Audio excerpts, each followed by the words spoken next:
Good morning, everybody. I'm Ed Parcaut here with Mike Kelly, and we're Real Estate Jerky Daily. How's it going? It's going really well. I'm looking for that thing I sent myself. What was that thing? That article.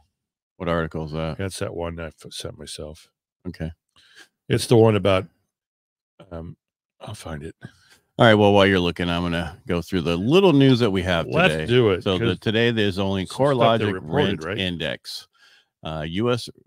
family rent index. So if it came out today for, actually, I guess it was March. That's amazing how far behind these reports are.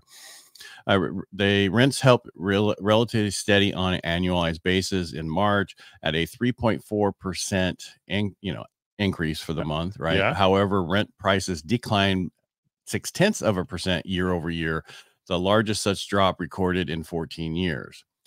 Major coastal job hubs continue to lead the U.S. for annual rent growth. Seattle, New York, Boston are the main tops. I got some charts I want to show.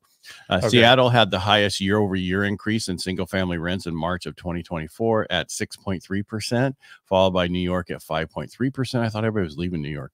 And Boston at 5.2%. And here's why the numbers are down. Austin had a negative 3.5%. Miami had a negative 3.2%, and then New Orleans had a negative 1.4. So if let me see if I have these charts here, slides. Year over year. So if you look here, this is by Seattle, New York, Boston. They show the difference in blue is last year. Dark blue is this year. So if you look at Los Angeles, no, it's before Charlotte, North Carolina, look at the increase. Yeah. Last year versus this year. And then if you see down here, Austin, Texas, Miami, Florida, and New Orleans, the negative in rents. But we show a different chart. So I should say slides. Look here, this one. Come on, baby. All right. So if you can see this, I don't know if you can, because my camera is acting up today. Reloading that over there. It showed Seattle up 6.3%. Their median rent is 32. Was that 33? Here, let me make it. I can't see it. 33.25. 3,325 is the average rent. Oh my God. Yeah. New York, New Jersey, White Plains, 3,100, almost 3,200. Boston, Massachusetts, 3,250. Detroit's only 1,648. That's where you can go. Oh, let's go to urban Hawaii, Honolulu. How much is that? 3,748 is the average rent. Oh, gee, many Christmas. Yeah. So if I don't want to do them all, but how about San Francisco, Redwood City, South San Francisco is at 4,751. That's average rent. Yes. Los Angeles is 3,607. New Orleans is only 1960. So, moral of the story: move to New Orleans. Rents can get really bad. San Diego, Carlsbad is 3,896. Well, there's a difference between San Diego and Carlsbad. There's a huge difference. What I mean, location. San Diego's a big term, but Carlsbad's a nice place to be. Yeah. So I could see how that, because when I was down there, it was almost $3,000 anyway. So, but this is average. This doesn't mean this is a really, really nice place. That's true. So I'm going to show this is attached versus detached, but look at the rent right here. I mean, this is in 20. So rents went way up in 2020 through 2022 and have come down a little bit. Yeah. And then started going back up in 23 and then down now in 24. Right. And these are the difference between single family and single family detached, attached and detached. Okay. Moral of the story, even though they're showing rents go down, depending on where you live, they're not. They could be going up. So the moral of the story would be perfect time to buy. Yeah. Yeah. Or rent.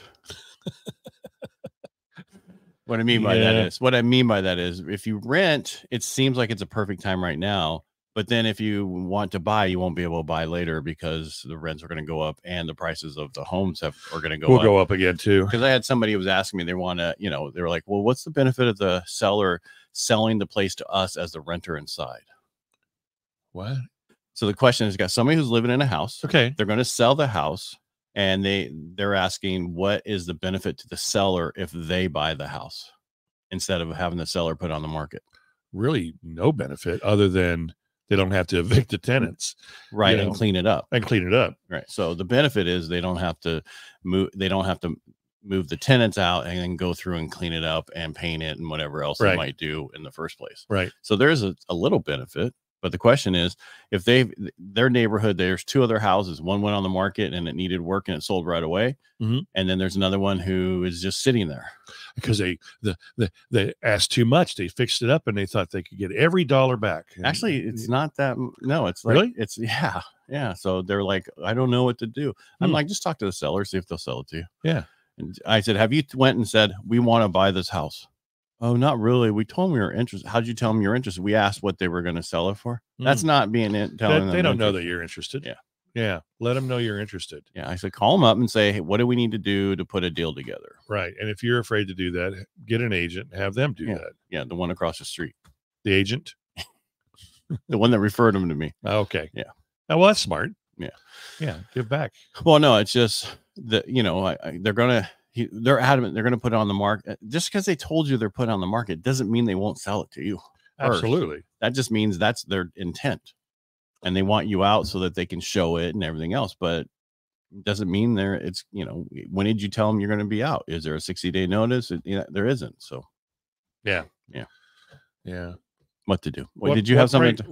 No, I can't find it. I know I sent it. I emailed it. I emailed it from my iPad, the iPad. But the gist of the story was writer is talking about overvalued properties.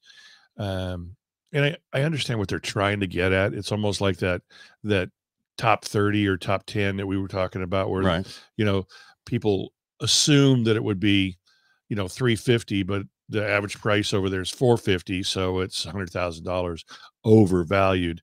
You can't overvalue something in a capitalist market selling a home when there are more than one people scrambling to get it and absolutely happy paying the price they're paying to be able to get it. Is that overvalued? No. Is it overpriced? No. It's at value. That's my gist. But I like these writers that try to come up with something negative and beat on the real estate market. You're selling your home, more than one person wants it, they're willing to pay the price. That's the value. Is that the value? That's the value. So simply said. So this came out yesterday. Okay. It was for first median. Oh, but where is that? That's nationwide? That's California. Oh, yeah. Yeah. Better than the 4.3 million in Santa Monica we talked about yesterday. This is true. 4.3 million. Yeah. I just gave him a $1 million cut. No, Alvina had that on her Facebook page yesterday. I guess she was asking. He had 4 different choices, and it's like it's always Charlie. C. Oh. We were told when you take tests and you're taking a lot of tests, you can always Charlie out. Is what we should call it, because that 9 times out of 10, C is always the right answer. That must have been in the 80s because it was B that was the right answer in the 60s and 70s.